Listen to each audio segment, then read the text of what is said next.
लगता कि सब कुछ यूं ही हो गया। निश्चय ही परमात्मा श्री कृष्ण के संकल्प के बिना ऐसी दुर्घट घटना नहीं घट सकती। जिन जदुवंशियों के बल पराक्रम के सामने बड़े बड़े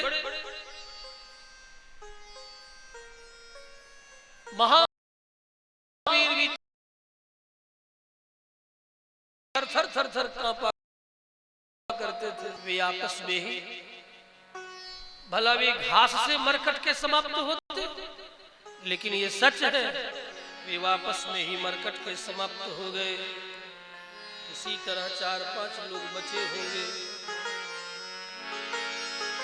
अब हम पांडवों को भी यहाँ नहीं रहना चाहिए। धर्मराज युधिष्ठिर ने कहा, अर्जुन तुम ठीक कह रहे हो। इतने में कुंती आ गई और कुंती के चरणों में अर्जुन रोते हुए प्रणाम करते कह रहे हैं, मैया जिस कृष्ण की भुजाओं से रक्षित होकर के महाभारत जैसे युद्ध में भीष्म द्रोणादि बड़े बड़े महारथियों को पराजित करने वाला यह तेरा पुत्र अर्जुन आज वही मार्ग में कुल भीलों से पराजित हो गया। कृष्ण जो नहीं रहे। बेटा कहाँ गए कृष्ण, ये तो बताओ। कहा माँ वहां गए जहां जाने के बाद जीवात्मा जगत में लौट करके नहीं आता। इतना सुनना था कि कुंती का मुख फैल गया, आंखें फैल गई और बैठे बैठे ही अपने प्राण को श्री कृष्ण के चरणों में लीन करती हुई मुक्त हो गई। कुंती जैसे मृत्यु भारतीय संस्कृति में किसी को न प्राप्त हुआ है। जो कृष्ण के वियोग में एक क्षण भी प्राण नहीं धारण कर सके। राम के वियोग में दशरथ ने प्राणांत किया था, ये बात सुनी जाती है, लेकिन कुंती जैसी कोई ऐसा भक्ता नहीं हुई जो कृष्ण वियोग में क्षण मात्र भी प्राण न धारण कर सके।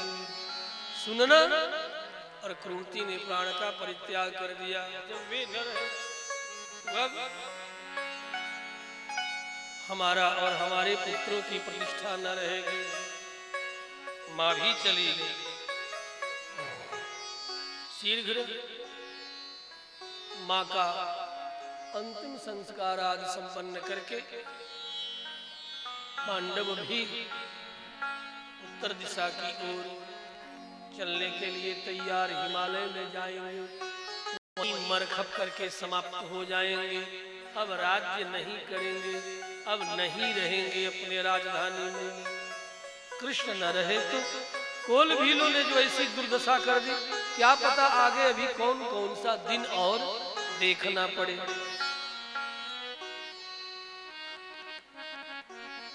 अपने पौत्र परीक्षित को शीघ्र ही अभिषेक करते हैं और अभिषेक करके पांचों पांडव पीछे पीछे द्रौपदी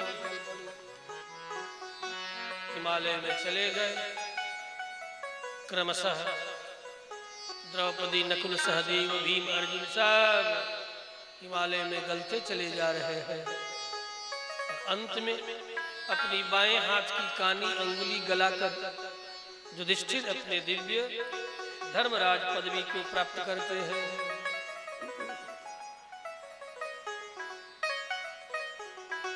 परीक्षित राजा हुए, नए नए हुए, इसलिए अपने आसपास के परवर्ती सीमा प्रांत का अतिक्रमण करते,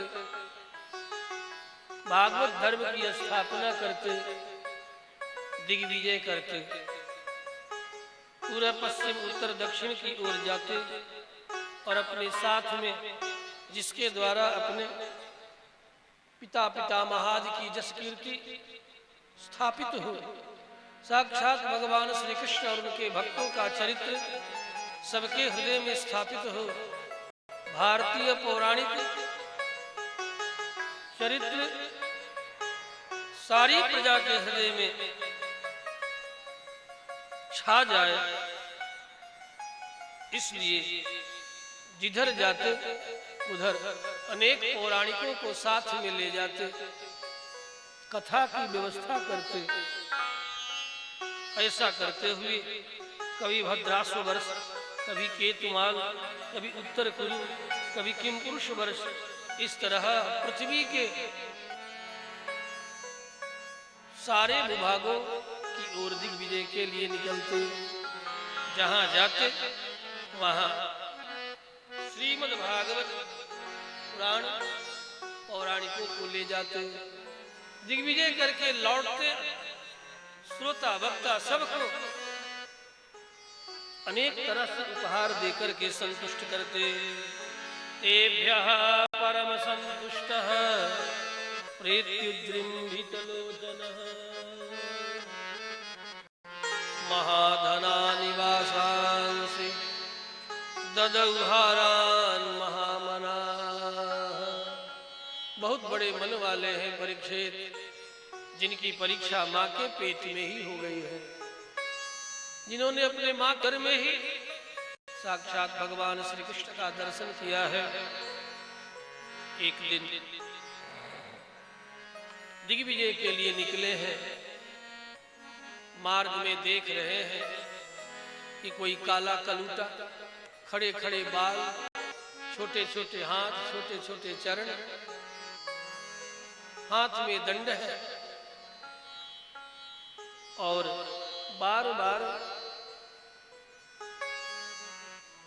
वृषभ के पैरों पर दंड से मार रहा है, प्रहार कर रहा है। दोनों आपस में गाय और बैल आपस में बात कर रहे हैं। ये कोई और नहीं, पृथ्वी और धर्म ही साक्षात आपस में चर्चा कर रहे हैं। धर्म ने गाय से पूछा है कि लगता है कि माँ मेरे चरण 3 टूट गए हैं।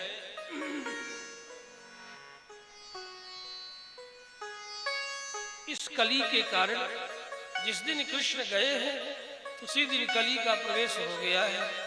संध्या का समय था, भादो का महीना था, कृष्ण पक्ष था और त्रयोदशी तिथि थी। संध्या का समय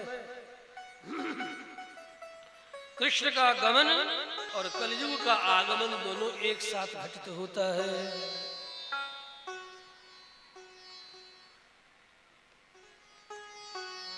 तो गाय वृषभ से अर्थात धर्म से पूछ रही है, पुनः धर्म भी गाय से कह रहा है, परस्पर आपस में बात हो रही है। धर्म ने कहा, अरे मां देख, देवताओं का यज्ञ भाग आजकल लोग नहीं दे रहे हैं, कहीं तो इसलिए तो नहीं रो रही है कि तेरा दूध तो निकाल ले रहे हैं। दूध से दही घृताद जो देवांश है, देवांश को देकर के ही तभी व्यक्ति को अपने उपभोग में लाना चाहिए। लेकिन आज कली के कोलाहल में देवांश भी कोई नहीं दे रहा है, कहीं इसलिए तो तू नहीं रो रही है? क्या बात है? देवताओं का बल क्षीण हो रहा है। घर घर में पंच महायज्ञ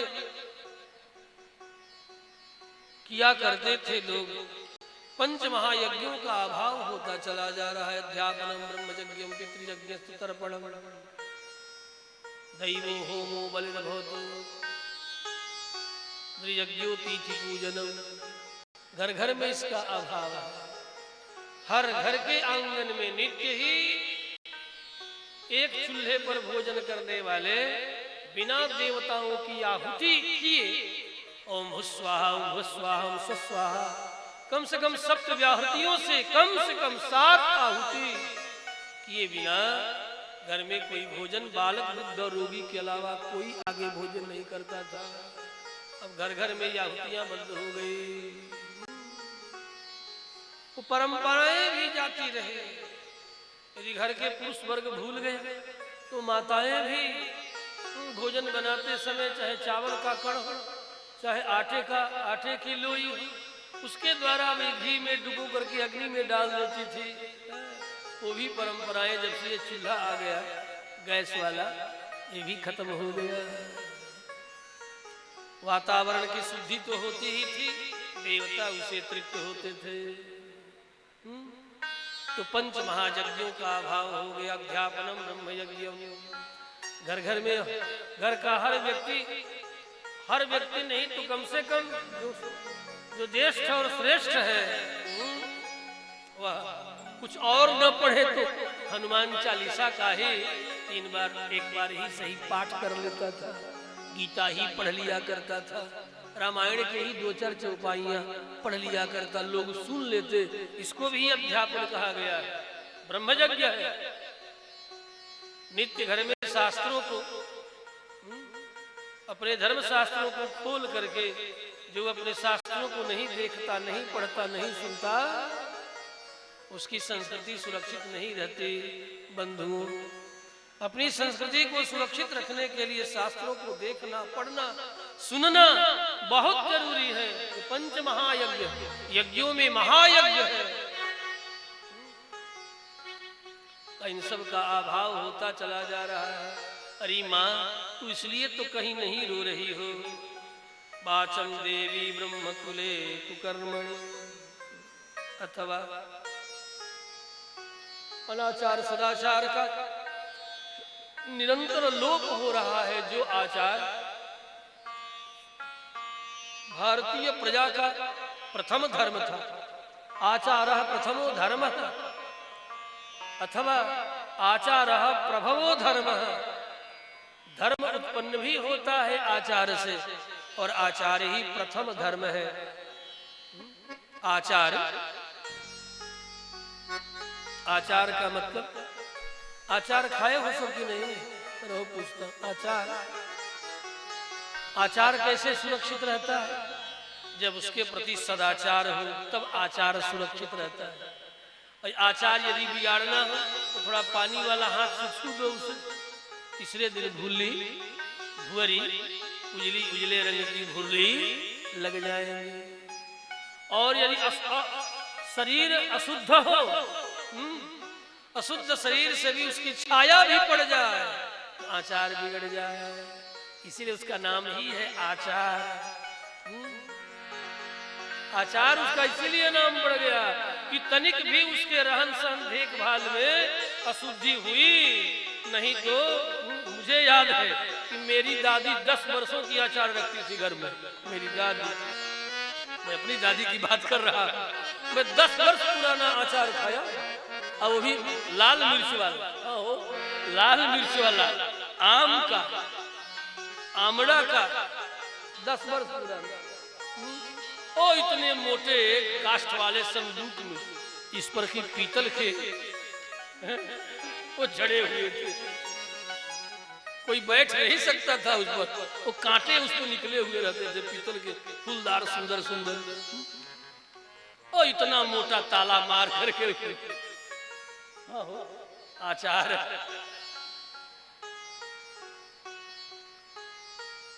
उसके सीकड़ भी किसी को छूने नहीं देती थी। मुझे याद है, सीकड़ भी नहीं छूने, ताला कोई कैसे छूलेगा? ताला तक छूने नहीं।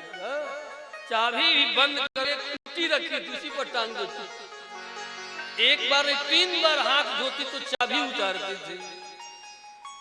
तब उसके हाथ का बनाया हुआ अचार 10 वर्षों तक सुरक्षित रहता। काला हो जाता, जो लाल लाल मरीचा है तो बिल्कुल जामुन से अभी अधिक काला हो जाता, आपको विश्वास नहीं हो। फिर भी उसका स्वाद यथावत, ऊपर से नीचे तक शुद्ध सरसों का तेल, शुद्ध सरसों का। अब तो रिफाइंड आ रहा है, तो गठिया में दर्द, अब बाबा दर्द थोड़े ठीक करेंगे, और कोई डॉक्टर ठीक करेगा? खान पान बिगड़ गया, अब सबको गठिया में दर्द हो रहा है, सबको सोराइसिस हो रहा है, और भी कौन कौन सब दुनिया भर की बीमारियां आ रही है। श्री कृष्णचंद्र भगवान के व्यवहार की बातों में उतरे तो बहुत सी बातें हैं। आखिर बेटा तू रो क्यों रहा है?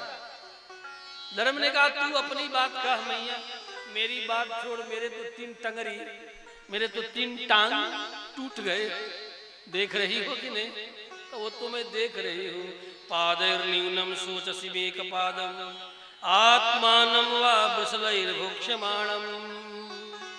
लगता है पतित धर्म रहित कहने के लिए सनातनी न सिर पर चोटी है न कमर में कस के लंगोटी है। अब तो आज की देवियां भी अपने सिर के बाल कटा करके हिप्पी रख रही है। कामिन्य केश शूलिन्य शुरू में ही कहा है।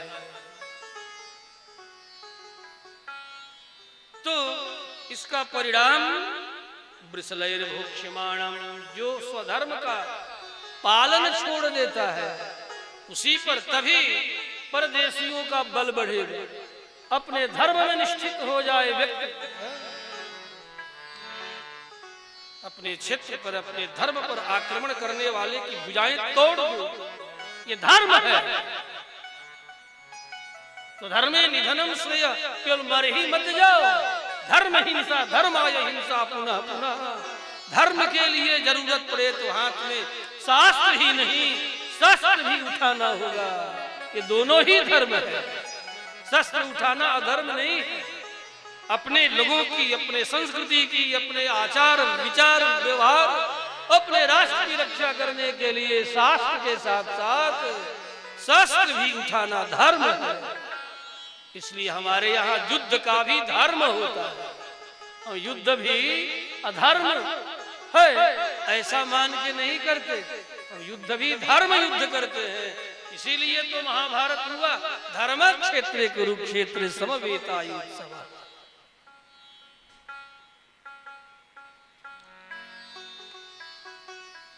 धर्म कह रहा है अपनी माता गाय से, देवताओं को यज्ञ भाग नहीं मिलता, लगता है तू इसलिए रो रही है। का बेटा मेरे कष्ट को मत पूछ, तू अपना कह। अंतर्हितम स्मरते विशिष्टा कर्माणि निर्वाण विलंबिता इदं ममाचक्ष्व तवाधिमूलम वसुंधरे ये न विकर्षिता। हे माँ, हे वसुंधरे, हे पृथ्वी, तू अपनी बात कहो। काले नवाते बलिनाम बलीयसा सुरार्जितम किम हृतमं वसौ भगव।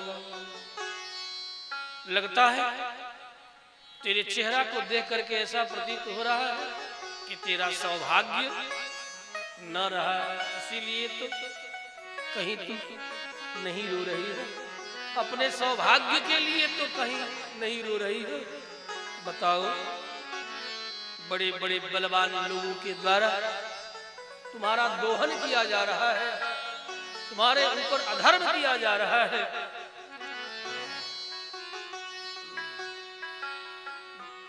गाय ने कहा, पृथ्वी ने कहा, बेटा देख, जब तक मेरे ऊपर सत्य, शौच, तप और दान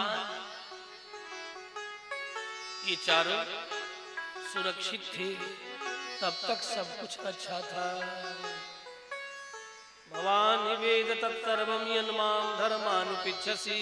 बेटा तू तो मेरा ज्येष्ठ पुत्र है, तू सब कुछ जानता है, फिर भी तू मुझसे पूछता है। जब तक धरती पर सत्य, शौच, पवित्रता, दान और तप रहा तब तक सब कुछ अच्छा था।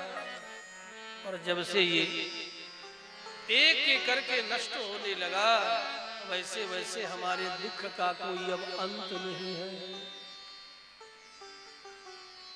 पहले सत्य छोड़ करके, फिर शौच छोड़ करके, फिर तप छोड़ करके, अब तो 20-60 इतना बढ़ गया है। अब दान भी छोड़ करके, दान में कम कलव जुगे, कलयुग का एकमात्र धर्म के 4 चरण हैं, 4 चरणों में एक ही चरण केवल दान रह गया है कलयुग में। दान में कम कलौ जुगे अदत्त दानात अभवत दरिद्रः। जो जहां खर्च करना चाहिए वहां खर्च नहीं करता, वही आगे चल करके दरिद्र हो जाता है। दरिद्र भावात् प्रकरोति पापम। और दरिद्रता के कारण बाद में वह पाप करने पर उतारू हो जाता है। पाप प्रभावात् नरकम प्रयाति। उस पाप के प्रभाव के कारण पुनः दुखदायी शरीरों को प्राप्त करता है, लोकों को प्राप्त करता है। और पुनः कहीं यदि जन्म लिया तो पुनः दरिद्री पुनरेव पापे।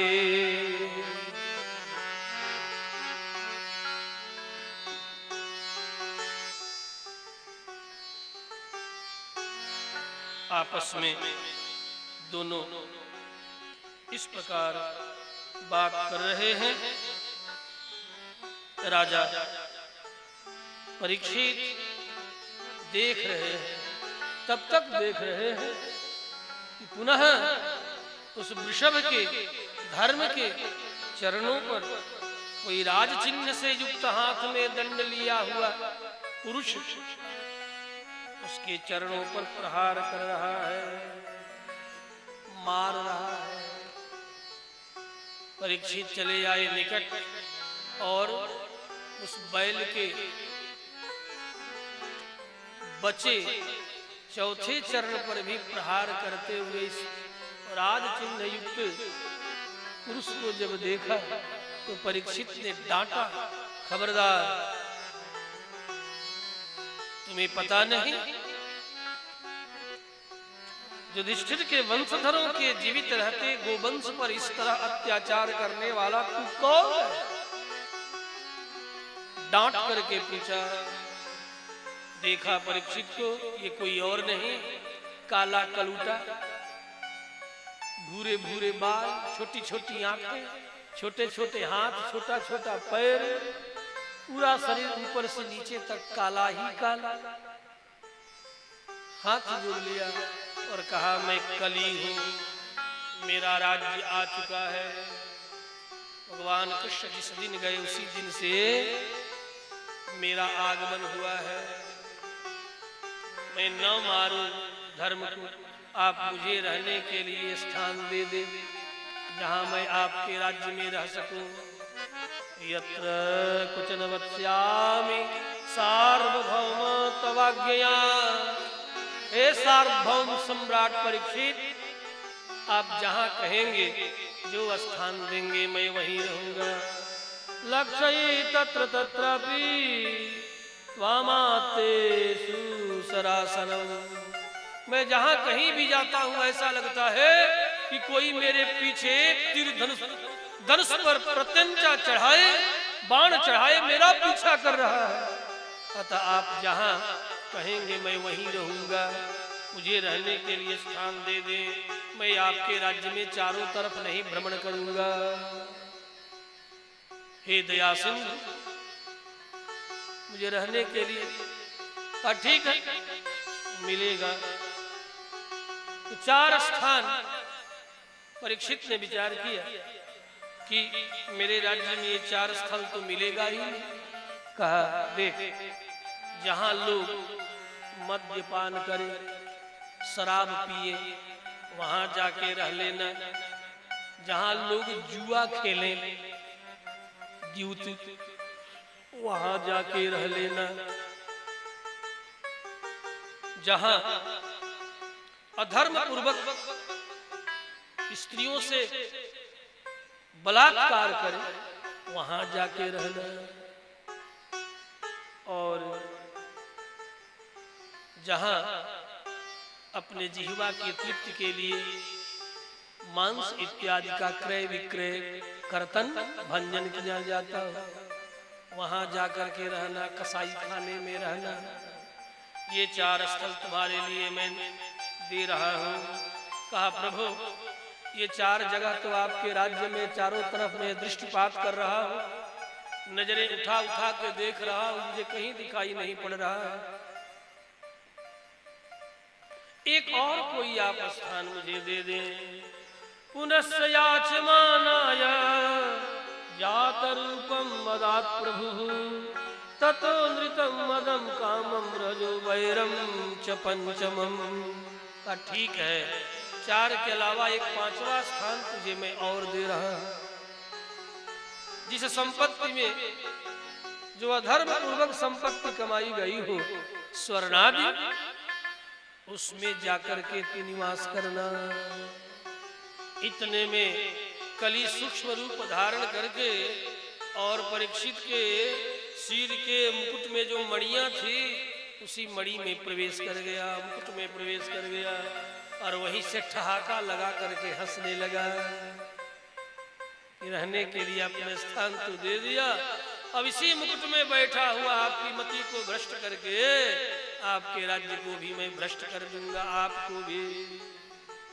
और ये मुकुट भी दुष्ट राजा जरासंध के सिर पर कभी शोभायमान हुआ करता था, जिसे द्वंद्व युद्ध करके भीम ने पराजित करके जरासंध के इस मुकुट को लेकर के उपहार के रूप में भैया धर्मराज युधिष्ठिर को प्रदान किए थे। आज वही मुकुट सिर पर धारण कर दिग्विजय के लिए निकले थे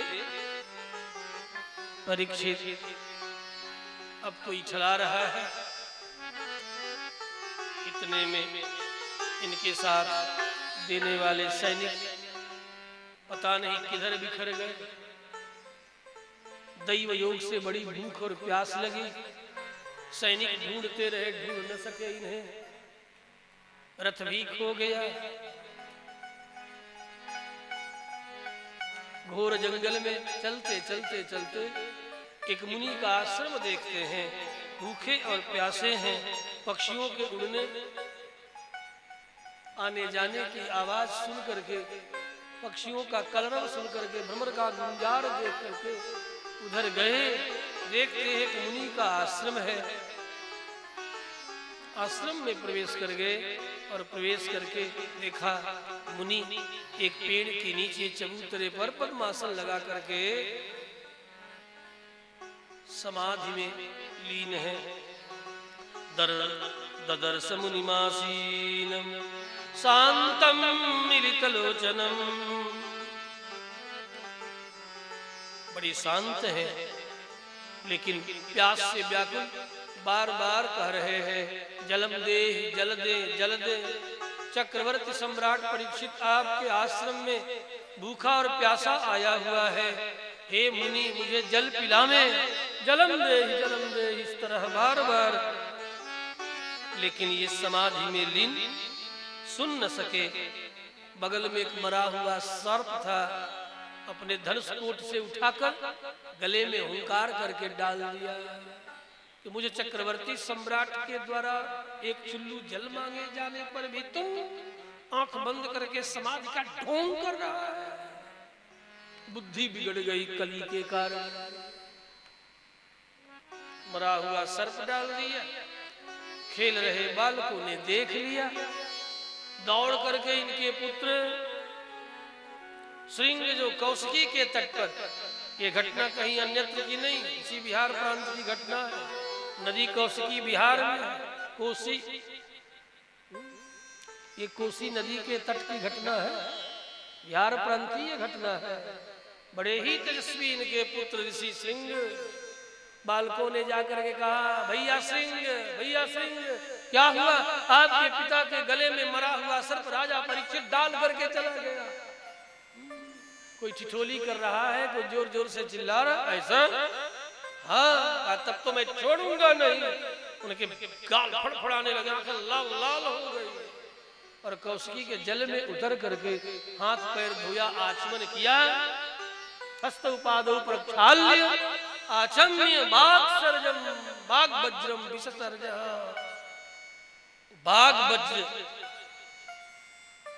वाणी का वज्र साग के रूप में छोड़ दिया, साप दिया। रे राजन परीक्षित, आज के 7वें दिन तुझे तक्षक डसेगा। मरिष्येति मरिष्येति, मरोगे।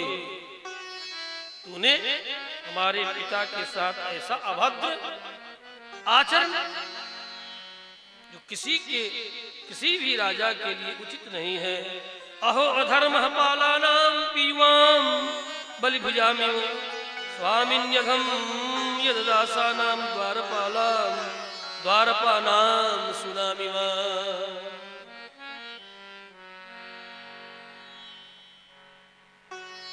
इसे भी अंगिरस गोत्रीय मुनियों ने सुन लिया। ये तो बड़ा अनर्थ हो गया।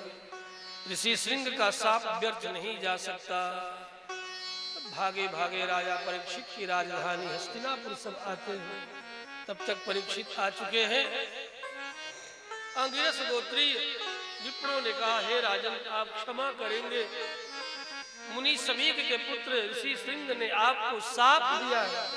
आज के 7वें दिन आपको तक्षक डसेगा, मरीष्येति मरोगे। अब क्या करे, घबरा गए परीक्षित। शीघ्र अपने पुत्र को राज्याभिषेक कर दिया, राजकीय वस्त्रों को उतार दिया, मणिमय हाथ में एक मुट्ठी कुशासन लिया, कुश बलकल वास्तु पटसन इत्यादि के द्वारा बलकल पाठ का जो बल्क है उससे बना हुआ, सेमल का जो बल्क है उससे बना हुआ वस्त्र पहना और चल पड़े गंगा के किनारे किनारे किनारे। हाय मेरा कोई उद्धार करता, अब मैं क्या करूं, कहां जाऊं, किसके शरण में जाऊं। गंगा के तट पर वट वृक्ष के नीचे उपवास करते हुए प्रतीक्षा कर रहे हैं, मेरा कोई तो उद्धार करे, कोई तो आकर के मेरा कल्याण करे, उपाय बताए, मुनि श्रृंग के साप से मैं कैसे बचूं। वो तक्षक अभी क्यों नहीं आता, अभी आकर के मुझे क्यों नहीं डस देता। हाय ऐसे मुनि के प्रति मेरे हाथों इतना बड़ा अपराध कैसे हो गया, मेरी बुद्धि ऐसे कैसे भ्रष्ट हो गई। वो अभी आता तक्षक मुझे डस करके खा जाता, जला डालता। पश्चाताप की यज्ञ में जलता हुआ भूखे प्यासे बैठे हुए हैं। परीक्षित सम्राट है, बड़े बड़े ऋषियों ने सुना, सब भागते दौड़ते वशिष्ठ से लेकर के मुनिवर सुखदेव तक आ रहे हैं। क्या हुआ क्या हुआ, इतने में सब बातें फैल गई, ये हुआ ये हुआ। परीक्षित को 7 दिनों का साप मिला, मरेगा। किसी को कुछ हो जाए ना तो बहुत से लोग तमाशा देखने भी आ जाते हैं द्वार पर। यदि आपके दरवाजे पर कुछ ऐसी घटना घट जाए तो कुछ लोग पूछने के लिए हृदयता से आते हैं और कुछ लोग तमाशा देखने भी चले जाते हैं कि चलो देखो 7वें दिन क्या हो रहा। बड़ा राजा बना था, मुनियों के आश्रम में आकर के इस तरह जो है रौदता हुआ आश्रम में घुस जाता है, आदि आदि, चलो देखो क्या होता है। लेकिन बहुत से ऋषि मुनि महर्षिगण करुणा में भर करके आए हैं कि किसी तरह राजा परीक्षित का साप नष्ट हो। यदि नष्ट न हो तो मुक्ति का उपाय हो सके। राजा है, धर्मराज का साक्षात पौत्र है, इसका कल्याण अवश्य होना चाहिए। मुनियों को देखते थे, बड़ी विनम्र भाव से आंखों में से लेकर के हाथ जोड़ करके निवेदन करते, आप लोग कृपा करें। ऋषि श्रृंग ने मुझे साप दिया, जिसका परिणाम एक साथ अपार ऋषि मुनियों का समूह मुझे दर्शन को प्राप्त हो रहा है। ये मेरा सौभाग्य है।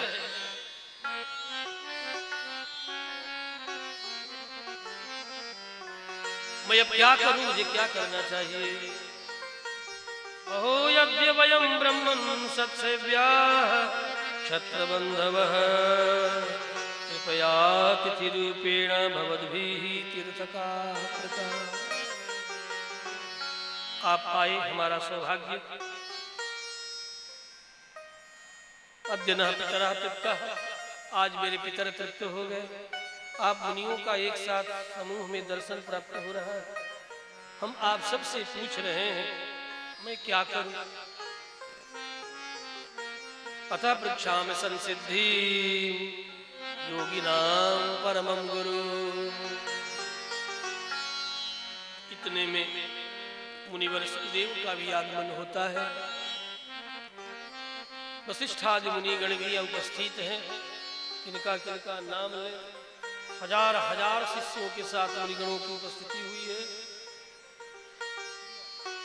तत्रोपजग्मोह भुवनम पुनाना, सकल भुवन को पवित्र करने वाले ये मुनिगण। अत्रि ही वसिष्ठः स्वयनो शरद्वान्, अरिष्टनेमे भृगुरंगिरास्य, पराशरगाधिसुतः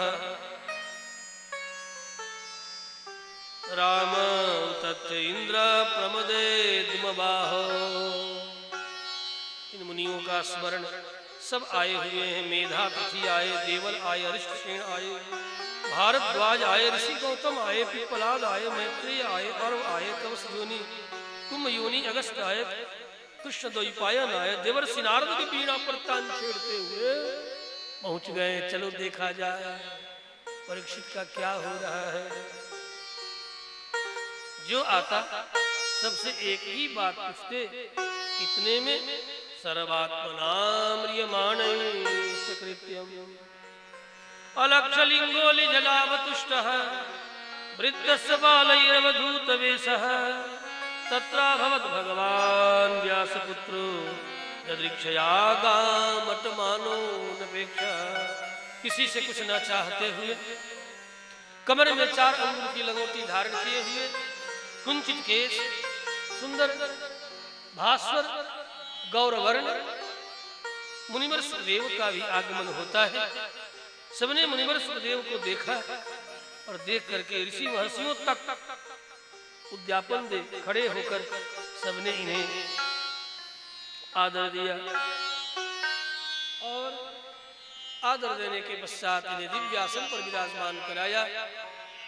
राजा परीक्षित ने सबको निमित्त बनाकर के सुखदेव के चरणों में प्रणाम करके पुनः इनसे भी वही प्रश्न करते हैं कि मैं क्या करूं। अतः पृच्छामि संसिद्धिं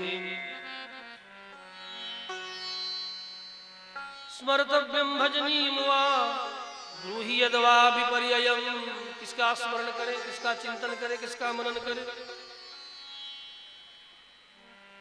आप सब कृपा करके हमें सुनावें। अब तो मेरे पास 7 दिन के अलावा कोई 8वां दिन शेष नहीं बचा है। परमात्मा की निर्हित की कृपा है कि आप सब मुनियों का दर्शन प्राप्त हो रहा है। मुनिवर सुखदेव भगवान नाम का स्मरण करते हुए परीक्षित का आत्मकल्याण हेतु उद्यत होते हैं। मानो परीक्षित ने, मुनिवर सुखदेव ने अंतर हृदय से अपने आचार्या भगवती राधा का स्मरण करते हुए परीक्षित का कल्याण करने हेतु प्रार्थना कर रहे हैं। कब तुम कृपा करोगे, कब तुम कृपा करोगे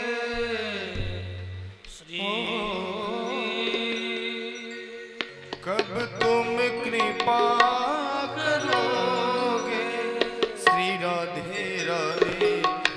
कब तुम कृपा करोगे, कब तुम कृपा करोगे, कब तुम कृपा करोगे राधे राधे। कब तुम कृपा करोगे श्यामा प्यारे, कब तुम कृपा करोगे। आइए सभी लोग भाव के साथ ताली की सेवा करते हुए राधे।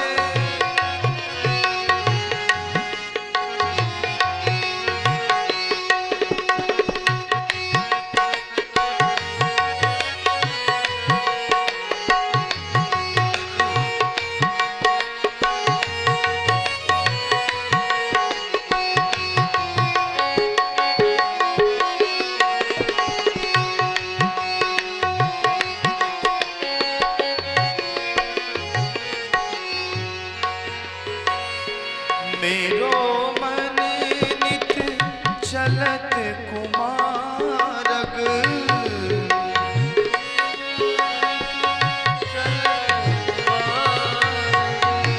मेरो मन माना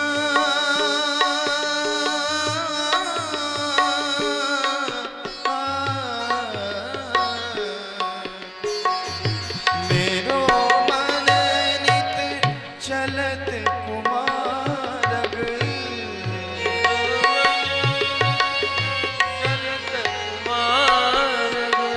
कब दुख दाह हरोगे कब दुख दाह हरोगे राधा रानी कब तुम कृपा करोगे श्यामा प्यारी कब तुम कृपा करोगे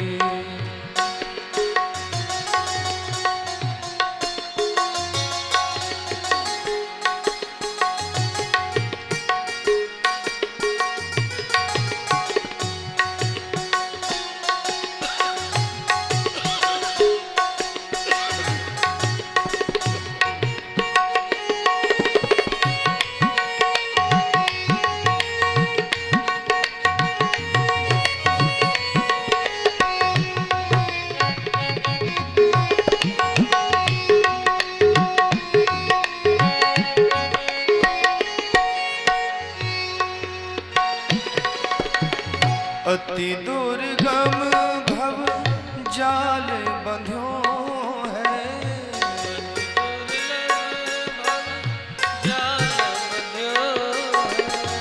श्यामा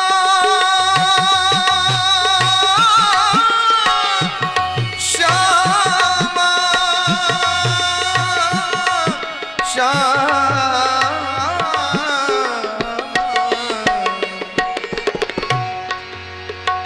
अति दुर्गम भव जाल बंध्यो है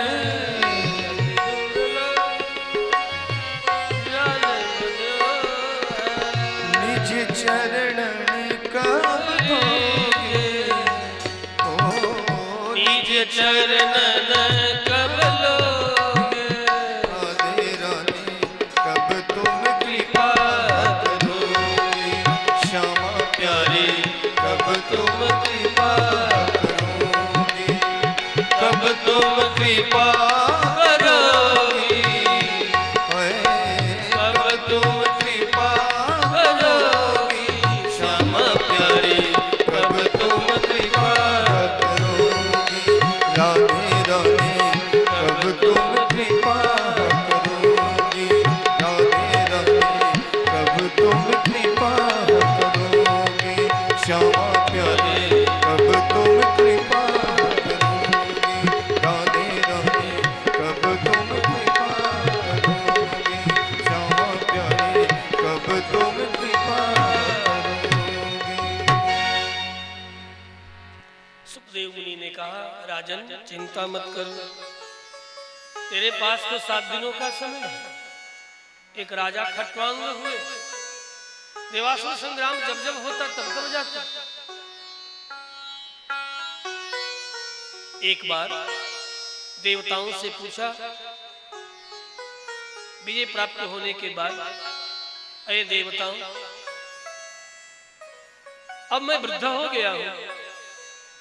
जब जब देवासुर संग्राम होता तब तक आप सब मुझे याद करते मैं आता आप सबको विजय दिलाता युद्ध करके बदले में मुझे आज तक कभी